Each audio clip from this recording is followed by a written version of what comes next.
যখন সমাজের দরিদ্র শ্রেণীর মানুষেরা যাদের পায়ে স্যান্ডেল ছিল না, গায়ে কাপড় ছিল না, এরা উঁচু উঁচু বিল্ডিং নির্মাণের প্রতিযোগিতা করতে থাকবে, তখন কিয়ামতের অপেক্ষা করতে থাকবে। আজকে থেকে 100 বছর আগে ছিল এগুলা? 200 বছর আগে ছিল? সুবহানাল্লাহ। আর কোন সাইনের জন্য অপেক্ষা করছেন? তিনি বলেছেন, শেষ জামানায় women will dressed but still they will be naked. মহিলারা কাপড় পরবে, তারপরেও তারা নগ্ন থাকবে। আপনি ঢাকার শপিং মলে যান, আপনি দেখেন। আর কোন সাইনের জন্য অপেক্ষা করছেন?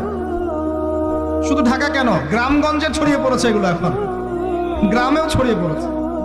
গ্রামে আরো বেশি দেখা গেছে। মাশাআল্লাহ, গ্রামে গিয়ে আমরা হতভাগ। সুবহানাল্লাহ, গ্রামের মেয়েগুলা, গ্রামের মেয়ে ঢাকা শহরের মেয়েকে পার করে ফেলেছে।